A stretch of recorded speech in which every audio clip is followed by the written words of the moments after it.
বাংলাদেশ থেকে এসে অবৈধভাবে ভারতীয় নাগরিকত্ব গ্রহণ, নির্বাচন কমিশনে অভিযোগ দায়ের এলাকাবাসীর।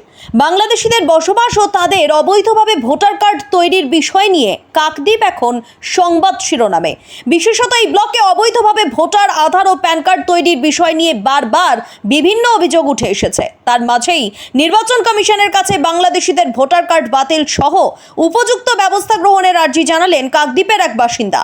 জানা গিয়েছে শুক্রবার কাকদ্বীপের বাসিন্দা শিবশঙ্কর দাস এই বিষয়ে নির্বাচন কমিশনের কাছে মেলে ও কুরিয়ারে একটি লিখিত আবেদন জানিয়েছেন। তিনি আবেদনে উল্লেখ করেছেন, এই ব্লকে প্রচুর বাংলাদেশি বসবাস করছেন, তারা অবৈধভাবে ভোটার আধার ও প্যান কার্ড বানিয়েছেন। এছাড়াও এখানকার সম্পত্তি ক্রয় বিক্রয় করছেন। বহুজন আবার নদীর পাশের ম্যানগ্রোভ কেটে বসতি স্থাপন করেছেন। এমনকি বহু বাংলাদেশি সরকারি চাকরিতে ঢুকে বিভিন্ন সুযোগ সুবিধা গ্রহণ করছেন। তাদের অবিলম্বে খুঁজে বের করে ভোটার আধার ও প্যান কার্ড বাতিলের জন্য তিনি আবেদন জানিয়েছেন। আপনারা তো এখানে স্থানীয় বাসিন্দা। হ্যাঁ, আমার এখানে স্থানীয়। হ্যাঁ, এই মুহূর্তে কি পরিস্থিতি? এই মুহূর্তে আমাদের এলাকায় তো প্রচুর পূর্ব বাংলার লোক তো ঢুকে গেছে। এখন এরা তো বর্ডার দিয়ে পাস হয়ে আসছে, এসে কাকদ্বীপে, মূলত কাকদ্বীপ একটা শহর, বড় শহর, এবং এরা কাকদ্বীপের চারপাশটা পুরোটাই এরা বসবাস করে। এখন আমাদের এই এলাকায় একটা বলে কেউ ছিল না, কোনো পূর্ব বাংলার লোক ছিল না এখানে। এখন এখানে কলোনি হয়ে গেছে সব। একটা অভিযোগ করেছেন ইলেকশন কমিশনের কাছে, একটা অভিযোগ করেছেন। কি অভিযোগটা করেছেন?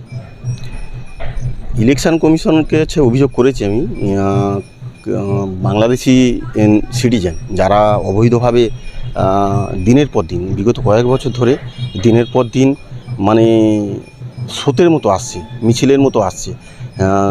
8-10 বছরে যে পঞ্চায়েতের ভোটার ছিল 8,000, 9,000 সামথিং এরকম হবে, তা এখন ভোটার দাঁড়িয়ে গেছে 20,000-এর উপর, আর অবৈধভাবে আরও 30,000 প্রায় আছে আনুমানিক।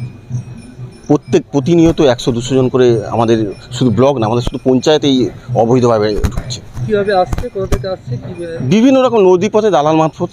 একজন আত্মীয় আছে, একজন হয়তো আগে এলো, তার সে একটা তিরপলের বাড়ি, মাঠের মাঝখানে একটা তিরপলের, যেখানে রাস্তাঘাট পথঘাট কিছুই নেই, জনবসতি নেই, সেখানে মাঠে, ফাঁকা মাঠে একটা তিরপলের বাড়ি টাঙিয়ে থাকলো দালালদের এবং কিছু কিছু সাঁড়তানিচি নেতা আধিকারিকদের জন্য। এসে সে তার আবার আত্মীয় স্বজন, পরিবার, বন্ধুবান্ধব কে নিয়ে চলে আসতেছে দালাল মারফত। এসে কিছুদিন, 2-4 দিন, 10 দিন লুকিয়ে থাকছে। লুকিয়ে থাকার পরে তারপরে দালাল মারফত তারা তাদের রেশন কার্ড, আধার কার্ড, কিছু পরিচয়পত্র বার করে নিচ্ছে এবং বিভিন্ন রকম ট্রলারে কেরালায় বিভিন্ন জায়গায় কাজে যাচ্ছে। কাজে গিয়ে তারা আবার এখানে সচরাচর তারা বসতি তৈরি করতেছে। ফ্যামিলি 6 জন। বাংলাদেশ থেকে কতদিন আগে এসেছে? বাংলাদেশ থেকে এসছে 2.5-3 মাস। কোনো ডকুমেন্ট চাইনি আপনাদেরকে? না। তো কীভাবে ভাড়া দিলেন আপনি? ভাড়া ওই আত্মীয় স্বজন আছে, মেয়ে জামাইরা আছে, ওনাদের দেখে দিয়েছি, আমার আশেপাশে আছে। তো এই যে বিনা ডকুমেন্টস আপনি ভাড়া দিলেন, তাদেরকে চাননি কোনো ডকুমেন্টস? না, নিইনি আমি, ওনারাও দেয়নি, আর নিলেও নেওয়া যেত, কিন্তু নিইনি। কাছাকাছি আমাদের জানাশোনার মধ্যে যদি মানে উত্তর বিষয়বস্তু মুসলমানে ত্রিপুরা আসলাম, MS 3 দিন আসলাম। ত্রিপুরায় হঠাৎ কেন? হ্যাঁ, যে পুলিশ যাচ্ছে, জিয়ারও যাচ্ছে, বর্ডার পাস করার সময় তখন ধরে নিয়েছে।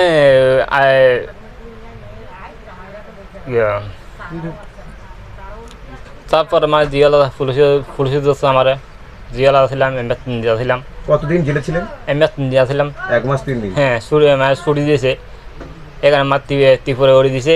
এখানে একটা মানে আত্মীয় মামা দেখছিলাম, এখানে আমার গোপারে বাসা ভাড়া।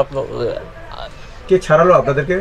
একটা মামা এখানে ত্রিপুরা হয়ে মামা আছে একটা মানে ত্রিপুরা মানে। কতজন এসেছিলেন বাংলাদেশ থেকে?